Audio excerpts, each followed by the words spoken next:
Properly কথা বলার মতন পরিস্থিতি নেই, প্রচণ্ডই হাঁপিয়ে গেছি। বাট ব্যাপারটা কিন্তু ভীষণ ইন্টারেস্টিং, অবশ্যই আসবেন।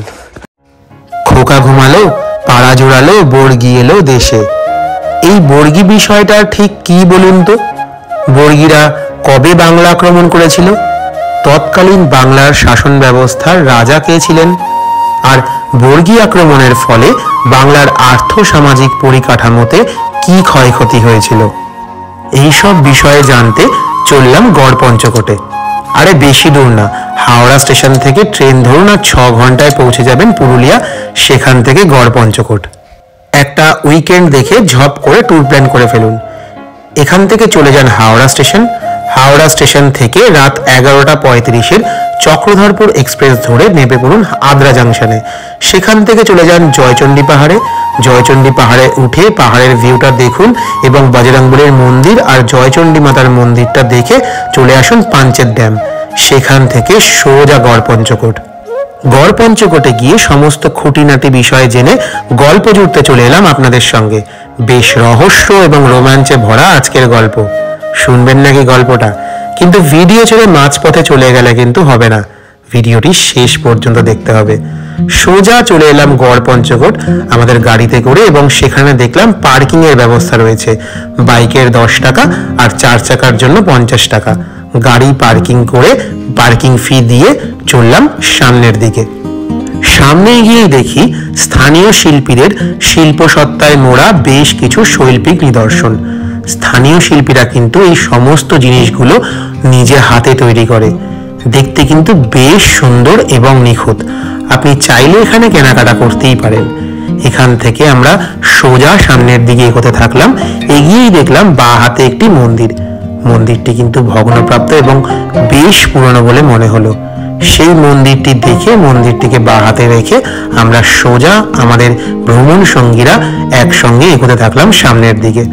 সামনে গিয়েই দেখি বেশ কিছু ছাগল ছানা চারণভূমিতে ঘুরে ফিরে বেড়াচ্ছে।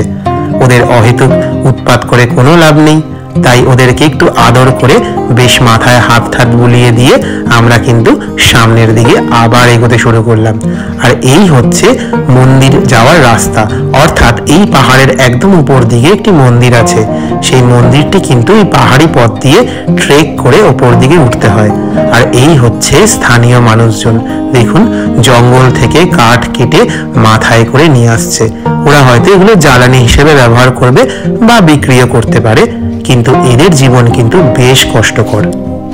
গড়পঞ্চকোটে এসে তার সমতল ভূমিতে আপনারা কিন্তু বেশ কিছু মন্দির এবং ঐতিহাসিক যুগের রাজাদের রাজত্বের বেশ কিছু ভগ্নপ্রাপ্ত নিদর্শন দেখতে পাবেন। কিন্তু আমরা যে মন্দিরটি দেখতে যাচ্ছি সেটা কিন্তু পাহাড়ের একটু ওপরে। সেটা ট্রেক করে উঠতে হয় এবং এই মন্দিরে যাওয়ার জন্য প্রপার কোনো রাস্তা নেই। মানুষজন ওঠানামা করতে করতে যে রাস্তাটুকু তৈরি হয়েছে সেটাই কিন্তু একমাত্র সম্বল। রাস্তাটি কিন্তু বেশ পাথুরে। একটু সাবধানতা অবলম্বন করে আপনি যদি উঠতে পারেন তাহলে কিন্তু খুব একটা অসুবিধা হওয়ার কথা নয়। আর আমরা প্রত্যেকে কিন্তু সেই পথ অনুসরণ করে একটু একটু করে এগিয়ে চলছি। আর এই দেখুন, পাহাড় চলতি পথে দেখা মিলল একটি বেল গাছের। কি অবাক করা বিষয় না, এত উপরে কি সুন্দর একটি বেল গাছ হয়ে রয়েছে। আমরা ট্রেক করে এখান থেকে ট্রেক করে কিন্তু অনেকটা খাড়াই আমরা উপরে উঠছি। বেশ কষ্ট তো হচ্ছে কিন্তু বেশ ভালোও লাগছে, বেশ অ্যাডভেঞ্চারাস লাগছে কিন্তু বিষয়টা। দুদিকে এরকম ঘন জঙ্গল, দুটো দিক ঘন জঙ্গল, মাঝখান দিয়ে প্রপার কোনো রাস্তা নেই। মানুষের হেঁটে যাতায়াত করতে করতে যে রাস্তাটা ক্রিয়েট হয়েছে সেরকম একটা পাথুরে এবড়ো খেবড়ো রাস্তা। সেই রাস্তা ধরে কিন্তু আমাদের এই গড়পঞ্চকোটে মন্দির যেটা আছে পাহাড়ের উপরে, সেই মন্দিরের পথে এগোতে হচ্ছে। আপনারা গড়পঞ্চকোটে এলে অবশ্যই কিন্তু মন্দিরটি দর্শন করবেন। প্রপারলি কথা বলার মতন পরিস্থিতি নেই, প্রচণ্ডই হাঁপিয়ে গেছি। বাট ব্যাপারটা কিন্তু ভীষণ ইন্টারেস্টিং, অবশ্যই আসবেন। বয়স কত? 58। কেমন লাগলো 58 এজে যে আমাদের গ্রুপের অনেক ইয়ং মেম্বাররা এলো না? যদি আমাদের কিছুটা পথ চলা বাকি, আপনার কেমন অভিজ্ঞতা? আমার দারুণ লেগেছে। আরো বেশি বয়স যত হবে তত পাহাড়ে উঠবো। মানে আপনার যে এনার্জি লেভেল, হ্যাঁ এনার্জি লেভেল, এই এনার্জি লেভেল, এই এনথুটা আপনি পান করতে। আমি আমার মানসিক দিক দিয়ে। ওকে, মানে আমাদের দেখতে পাচ্ছি অনেক ইয়ং মেম্বার্স যারা আছে বা অন্যান্য ট্রিপ থেকে যারা ইয়ং মেম্বার্সরা আছে আমার তারা আসেনি। আমার মানসিকতার খুব জোর আছে। দেখলেন তো মানুষের অদম্য ইচ্ছের কাছে বয়সটা কিরকম হার মেনে গেল। তাই চাইলে কিন্তু আপনিও আসতে পারেন। হাতে একটু সময় নিয়ে আসুন, পথে বারবার বিশ্রাম নিন। এইভাবে পথ চলতে গিয়ে পাহাড় পেরিয়ে কখন মন্দিরে পৌঁছে যাবেন দেখবেন টেরই পাবেন না। আমরা মন্দিরের একদম সামনে চলে এসেছি। আর এই ওপর থেকে, মন্দিরের ওপর থেকে, এই পাহাড়ের ওপর থেকে নিচের ভিউটা কিন্তু অসাধারণ, দেখার মতন ভিউ, দুর্দান্ত দুর্দান্ত। চলুন তাহলে সেই বর্গীদের আক্রমণের গল্পটা শুনে নেওয়া যাক। প্রথম শতাব্দীতে গুপ্ত সম্রাট বিক্রমাদিত্যের আমলে তারই একজন প্রিয় পাত্র উজ্জয়িনীর শাসক জগৎদেও তার সন্তান সম্ভবা স্ত্রী বীরমতিকে নিয়ে একবার মনস্থির করলেন যে পুরীতে জগন্নাথ দেবের দর্শনে যাবেন। যাত্রাপথে এই স্থানেই একদিন রাতে তিনি বিশ্রাম নিচ্ছিলেন। আর সেই রাতেই তার সন্তান সম্ভবা স্ত্রী জন্ম দেন এক পুত্র সন্তানের। কিন্তু তারা দেখেন যে এই পুত্র সন্তানের হৃদস্পন্দন হচ্ছে না। তারা এই সন্তান মৃত ভেবে সেই সন্তানকে এই স্থানে রেখেই তাদের পুরীর উদ্দেশ্যে যাত্রা শুরু করলেন। স্থানীয় কিছু ঝালদা সম্প্রদায়ের শাসক গোষ্ঠী এই বাচ্চাটিকে খুঁজে পান এবং তারা দেখলেন যে এই বাচ্চাটির শরীরে কিন্তু তখনও প্রাণের সঞ্চার অবস্থিত। অতএব তারা এই বাচ্চাটিকে মানুষ করেন এবং নাম দেন দামোদর শেখর। প্রসঙ্গত জানিয়ে রাখি, এই দামোদর শেখরের নাম থেকেই দামোদর নদটির কিন্তু নাম দেওয়া হয়েছে। তৎকালীন এই শাসক গোষ্ঠীকে বলা হতো খুট। রাজা দামোদর শেখর 5 জনকে নিয়ে এই শাসন ব্যবস্থা চালু করেছিলেন বলে এর নামকরণ করা হয় পঞ্চখুট, যা পরবর্তীকালে পঞ্চকোট নামে পরিচিত। আর গড় কথার অর্থ হচ্ছে প্রজাতি। এই প্রজাতিতে এই শাসন ব্যবস্থা 5 জনকে নিয়ে গড়ে উঠেছিল বলে এর নাম গড় পঞ্চকোট। দেখুন, কথা বলতে বলতে আপনারা কিন্তু এই মন্দিরটিও দেখে নিলেন। কি সুনিপুণ ভাবে পাথরের কারুকার্য করে এই মন্দিরটি নির্মিত একবার দেখুন। ইন্টারলকিং সিস্টেমে কিন্তু এই মন্দিরটি তৈরি। ঝালদা সম্প্রদায়ের মানুষজন যেহেতু শাক্ত সম্প্রদায়ভুক্ত ছিল, তাই এই মন্দিরটি নির্মাণ হয়েছিল মা কালীর জন্য, অর্থাৎ এটি একটি কালী মন্দির ছিল। ভারতবর্ষের শাসন ব্যবস্থায় এমন খুব কম রাজবংশই আছে যারা 2000 বছর ধরে স্থায়ী ছিলেন।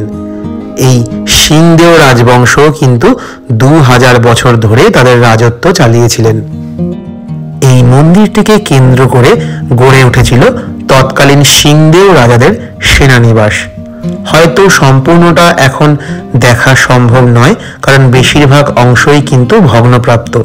কিন্তু দেখে যেটুকু বোঝা যাচ্ছে তা হলো যে এই সেনানিবাসটি কিন্তু অত্যন্ত নিপুণতার সঙ্গে তৈরি হয়েছিল। আর শুধু সেনানিবাসই কিন্তু নয়, চতুর্দিকের গতিবিধির ওপর নজর রাখার জন্য এর অবস্থানগত গুরুত্ব কিন্তু অপরিসীম। তৎকালীন সাম্রাজ্যকে সুরক্ষিত রাখার জন্য এই পরিখাটি কিন্তু নির্মিত হয়েছিল। পরিখাটি কিন্তু সম্পূর্ণ পাথর দ্বারা নির্মিত এবং এর বহির্বিভাগ থেকে যদি আপনি পরিখাটি দেখেন, দেখতে পাবেন যে অত্যন্ত নিপুণতার সঙ্গে কিন্তু এটি নির্মিত হয়েছিল। আজ কয়েক হাজার বছর ধরে প্রায় ভগ্নপ্রাপ্ত অবস্থায় এই পরিখাটি মাথা উঁচু করে দাঁড়িয়ে আছে। আর এই অঞ্চল থেকে যদি আপনি একবার বাইরের দিকে উঁকি মারেন, তাহলে দেখতে পাবেন যে কত সুন্দর লাগছে এই অঞ্চলটি দেখতে, যেন সম্পূর্ণ পাহাড়টি আপনার হাতের মুঠোয় চলে এসছে। মন্দিরটি দেখার পর আমরা নিচের দিকে নেমে এলাম, আর এইটি হচ্ছে মন্দিরে যাওয়ার রাস্তা, আর আমরা এই রাস্তা ধরে বেরিয়ে এলাম। এই চড়াই উতরাই পেরিয়ে এসে মনের তৃষ্ণা মেটাতে আমরা কিন্তু একটু আখের রস খেয়ে নিলাম। গলাটা একদম শুকিয়ে গেছে, বুঝলেন? আর যদি একটু গলাটা না ভিজিয়ে নেই, তাহলে আপনাদের বাকি গল্পটা কিভাবে বলবো বলুন? এখন প্রশ্ন হলো, এই দীর্ঘস্থায়ী পঞ্চকোট সাম্রাজ্যের পতন হলো কিভাবে? প্রজা বিদ্রোহ, আভ্যন্তরীণ বিবাদ এসব তো ছিলই, কিন্তু সবচেয়ে গ্রহণযোগ্য কারণ হলো বর্গীদের আক্রমণ। কিন্তু কারা ছিল এই বর্গী? 1740 সালে সিরফিরাজ খানকে পরাজিত করে বাংলার মসনদ দখল করে আলীবর্দী খাঁ। সিরফিরাজ খানের শ্যালক ছিলেন রুস্তম জঙ্গ এবং তিনি এই প্রতিশোধ নেওয়ার জন্য মারাঠাদের বাংলা আক্রমণের নিমন্ত্রণ জানালেন। তখন নাগপুরের ভোসলেরা এই বাংলা আক্রমণ করেন। সেই আক্রমণকেই বলা হয় বর্গী আক্রমণ। এই বর্গীরা তখন বাংলায় অবাধে লুণ্ঠন চালাতে থাকে। বাংলার বিভিন্ন ধন সম্পদ, কৃষিজ জিনিসপত্র সমস্ত অবাধে লুণ্ঠন করে বাংলাকে ব্যাপকভাবে ক্ষতিগ্রস্ত করে তোলে। এই বর্গীদের লুণ্ঠনের সময় তৎকালীন সিংদেও রাজার 17 জন পত্নী ছিলেন। সেই 17 জন পত্নী নিজেদের সম্মান রক্ষার্থে একটি ইদারায় ঝাঁপ দিয়ে আত্মহনন করেন। মারাঠা শব্দ বার্গী কথার অর্থ হচ্ছে বল্লম। এই বর্গীরা বল্লম দিয়ে তাদের আক্রমণ চালাতো বলে তাদের বর্গী বলে অভিহিত করা হতো। বাংলার শেষ স্বাধীন নবাব সিরাজউদ্দৌলা একটি চুক্তির মাধ্যমে এই বর্গী আক্রমণকে প্রতিহত করেন, কিন্তু ততদিনে বাংলার প্রচুর ক্ষয়ক্ষতি হয়ে গেছে। এই মন্দিরটি দেখতে পাচ্ছেন, এটি একমাত্র অক্ষত অবস্থায় রয়ে গেছে। এইটি হলো রাস মন্দির। সমস্ত ঐতিহাসিক ঘটনার সাক্ষ্য বহন করে কয়েক হাজার বছর ধরে মাথা উঁচু করে এভাবেই মন্দিরটি স্বমহিমায় দাঁড়িয়ে আছে। মন্দিরের আশপাশটি কিন্তু বেশ সময় নিয়ে আমি দেখলাম। দেখে যা মনে হলো যে মন্দিরটি কিন্তু টেরাকোটা শিল্প দ্বারা প্রস্তুত। এই মন্দিরটি এবং এর আশপাশের মন্দিরগুলি দেখার জন্য আপনাকে কিন্তু বিশেষ পরিশ্রম করতে হবে না। এই সমতল অঞ্চলেই আপনি এই সমস্ত মন্দির এবং বাকি ধ্বংসপ্রাপ্ত মন্দিরগুলি দেখতে পাবেন। শুধুমাত্র ওই পাহাড়ের উপরে অবস্থিত কঙ্কালী মাতা বা মা কালীর মন্দিরটি দেখার জন্য আপনাকে একটু কষ্ট করে পাহাড়ের চড়াই উতরাই পেরিয়ে ওপরের দিকে উঠতে হবে। তাহলে কেমন লাগলো এই বর্গী আক্রমণের গল্প? ভালো লাগলে কিন্তু একটা লাইক করবেন আর আপনার মূল্যবান মতামত কমেন্টের মাধ্যমে জানাবেন। আর এরকম আরো নিত্য নতুন ভিডিও যদি আগামীতে আপনি দেখতে চান তাহলে তো চ্যানেলটা সাবস্ক্রাইব করতে হবে। আর চ্যানেলটি সাবস্ক্রাইব করা হয়ে গিয়ে থাকলে চলুন টুক করে পরের লোকেশনটাও ঘুরে আসি। এখানে আমাদের গাড়িটি যে পার্কিং করা ছিল সেই গাড়িটিতে করে আমরা চললাম পরের লোকেশনের উদ্দেশ্যে। আগের দিন সারা রাত ট্রেন জার্নির পর ভোর প্রায় ওই 6:30 7টা থেকে আমাদের গাড়ি কিন্তু চলছে। আমরা একের পর এক লোকেশন ভিজিট করে যাচ্ছি। আমাদের মধ্যাহ্নভোজের সময় কিন্তু ইতিমধ্যেই পেরিয়ে গেছে। প্রচন্ড খিদেও পেয়ে গেছে, তাই আশেপাশে হোটেল খোঁজাখুঁজি করতে করতে একটি হোটেল আমরা খুঁজে পেলাম। হোটেলটির নাম শ্যাম সুন্দর হোটেল। আপনারা একটু অনলাইনে সার্চ করলেই এই হোটেলটি পেয়ে যাবেন একদম রাস্তার ধারে। হোটেলটির খাবার কিন্তু বেশ সুস্বাদু এবং প্রচন্ড রিজনেবল। এই যে টোটাল থালিটি, যেখানে আছে ভাত, ডাল, আলু ফুলকপির তরকারি, ভাজা, পাঁপড়, আলু পোস্ত, এর দাম নিয়েছে মাত্র 40 টাকা। আমরা এর সাথে ডিমের অমলেট অর্ডার করেছিলাম, যার দাম নিয়েছিল 15 টাকা করে। খাবার দাবার খেয়ে মন আর শরীর তো বেশ চাঙ্গা হয়ে গেল। আমরা যে সোজা রাস্তাটা দিয়ে এসেছিলাম খেতে, এবার এই বাঁ দিকে ঘুরে যাব সোজা বরন্তী লেকের দিকে। খাওয়া দাওয়া করে প্রকৃতির শোভা দেখতে দেখতে আমরা এগিয়ে চললাম বরন্তী লেকের উদ্দেশ্যে। আর এই যে রাস্তাটা সোজা যাচ্ছি, এই রাস্তাটা দিয়ে সোজা গিয়ে এই যে লেভেল ক্রসিং এ বাদিকের রাস্তাটা ঢুকে যাচ্ছে, এটি আসানসোলের দিকে চলে যাচ্ছে। আর আমরা যাব সোজা রাস্তাটি ধরে। রাতে ট্রেন জার্নির পর আমরা ভোরবেলা নেমেছিলাম আদ্রা জাংশনে। আদ্রা জাংশনে নেমে সকাল 7টা থেকে কিন্তু আমাদের জার্নি স্টার্ট হয়েছিল। প্রথমেই আমরা দেখে নিয়েছিলাম জয়চণ্ডী পাহাড় এবং তারপরে পাঞ্চেত ড্যাম। পাঞ্চেত ড্যাম দেখে আমরা চলে এলাম গড়পঞ্চকোট এবং আজকের মতো আমাদের লাস্ট লোকেশন এই বরন্তী ড্যাম। আপনারা যারা আমার জয়চণ্ডী পাহাড় এবং পাঞ্চেত ড্যামের ভিডিও দেখেননি তাদের জন্য ডেসক্রিপশনে লিংক দেওয়া থাকলো, অবশ্যই দেখে নেবেন। ওই ভিডিওটিও কিন্তু ভীষণ মজাদার। বরন্তী ড্যামের একদম মুখ্য দরজায় এসে দেখি অনেকগুলো গাড়ি মিলে একদম যানজট হওয়ার জোগাড়। তারপর গাড়িগুলোকে পাশ কাটিয়ে আমরা চললাম বরন্তী বাঁধের উদ্দেশ্যে। গাছগুলোতে কিরকম রসের হাড়ি বাঁধা আছে দেখেছেন? প্রত্যেকটি খেজুর গাছের কিন্তু এটি এই সময়ের বিশেষত্ব। আপনি এই সময় এই এলাকায় ঘুরতে এলে প্রত্যেকটি খেজুর গাছের মধ্যে এরকম একটি করে রসের হাঁড়ি দেখতে পাবেন। এসব দেখে আমাদের মনটাও কিন্তু বেশ রসালো হয়ে উঠল। আর এদিকে সূর্যদেবের কাণ্ড দেখুন, লেকের জলে নিজের মুখ দেখতে গিয়ে কিরকম চকচকে প্রতিবিম্ব সৃষ্টি করেছে। ঠিক যেন সূর্যদেবের সঙ্গে এই লেকের জলের একটা দৈনন্দিন বোঝাপড়া চলছে, আর তার সাক্ষী হয়ে থেকে গেছে এই পাহাড় এবং পারিপার্শ্বিক পরিবেশ। আমরা এই মুহূর্তে রয়েছি বরন্তী লেকের একদম সামনে। আমরা দেখাচ্ছি বরন্তী লেকের ভিউটা।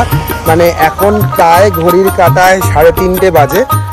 আমরা সারা রাত জাগা, মানে ট্রেন জার্নি করে সকাল থেকেই কিন্তু আমাদের জার্নি স্টার্ট হয়েছে, মানে আমাদের দেখার জার্নিটা স্টার্ট হয়েছে।